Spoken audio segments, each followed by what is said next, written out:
rocked your discovery call, sent off a proposal, and then nothing. You haven't heard a peep from that hot to trot client you were so sure was in the bag. You've been ghosted, and it's kind of scary. In this video, I'll show you what to do so that it doesn't happen again. Plus, I'm also going to tell you how to get access to my discovery call cheat sheet at the end of this video, so make sure you stick around until the end.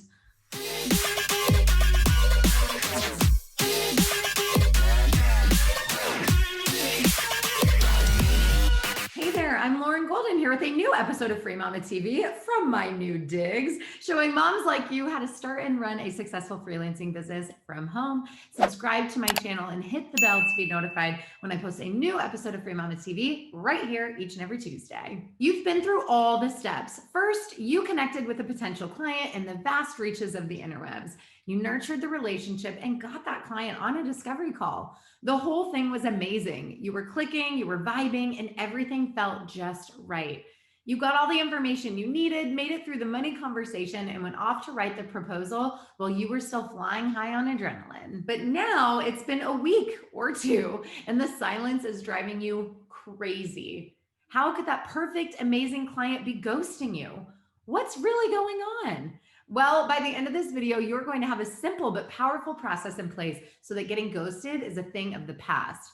But first, answer a quick question for me. Have you ever been ghosted by a client before? Let me know down in the comments below. Okay, the very first thing you have to understand about running a business is how very important follow-up is. Business owners are busy people. Think about your own life. You've got kids, school, a partner, friends, church, commitments, and maybe even you cook meals for your family once in a while.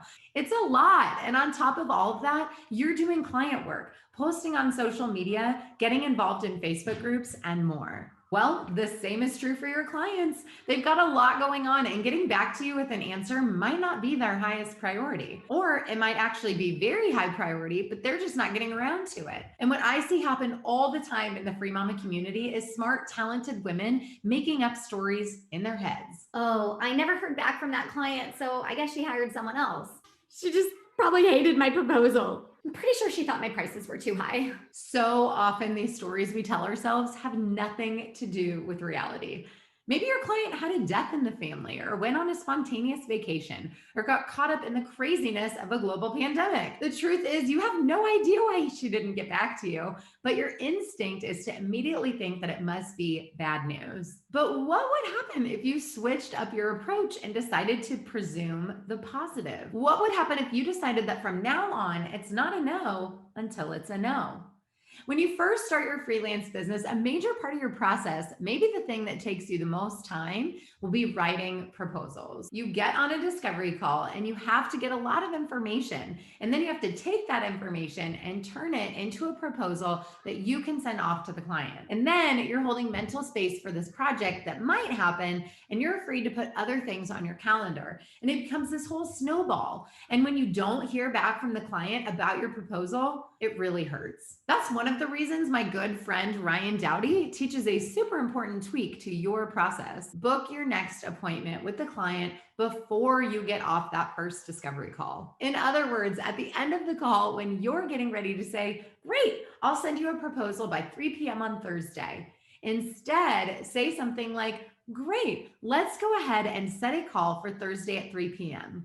I'll walk through my proposal with you then, and you'll be able to ask any questions you have right then and there. Now, when you do this, there are a few things that happen. Number one, you have a guaranteed next step. You don't have to worry about getting ghosted because your next call with the client is scheduled on the books. Number two, you have a way to address any potential objections live in real time. If the client has questions or concerns about pricing, timing, or deliverables, you'll be able to talk to them then and there rather than trying to explain yourself via email. And number three, if the client won't commit to that call, that's a sign that this project probably isn't going to happen. This is your chance to address that reality. Maybe you'll find out that the client is asking half a dozen other freelancers for proposals, or that this project isn't high priority, or other really important information that you might not have known otherwise. It might feel weird the first time or two that you do this, but once you get into the habit of setting your next call before hanging up, it'll be much easier. You'll know that you have that next step.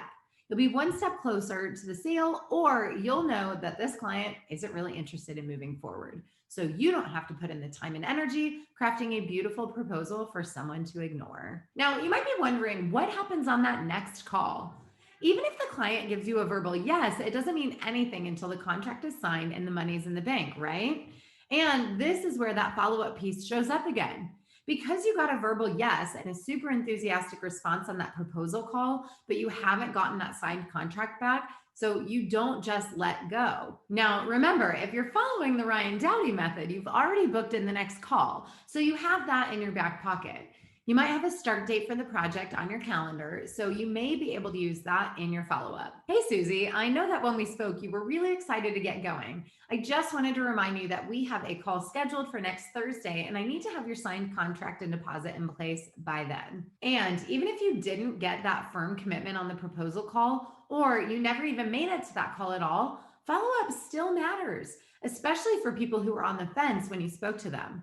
Use the end of the month or the end of the quarter as your way to get back on someone's radar. You can follow up and say something like, hey, Jane, when we talked a few weeks ago, you told me how eager you were to solve this problem. I'm closing my Q3 calendar and I have one spot left. Are you ready to move forward? You could also use a phrase like, is this still a top priority for you? Or are you still committed to getting this done? It's not your job to convince someone to hire you, but give them an option to say yes or no to your question, because not knowing, it's the worst. Build your follow-up into your routines. It's one of the easiest ways to ensure that you're not leaving money on the table. And now you know how to follow up with a proposal so that you don't get ghosted again. And if you know me, you know that I'm all about creating smart systems and making life easier. So I have a great resource for you. It's a discovery call cheat sheet you can use to make sure that you're running your calls effectively without having to reinvent the wheel every single time. You'll find a link to grab that free resource right below this video. Also, if you want to join a community of mamas just like you, I have a Facebook group where thousands of mamas come together for support and action-taking tips and motivation. As always, if you liked this video, please let me know by liking it below, subscribe, and share it with your fellow mamas. And comment below with hashtag I am a free mama if you're ready to say goodbye to being ghosted and bring on the new business. Hello. Anyway, okay. I'll walk you through my proposal with you. Close the loop. Blah, blah, blah, blah, blah, blah. Reality. We're struggling.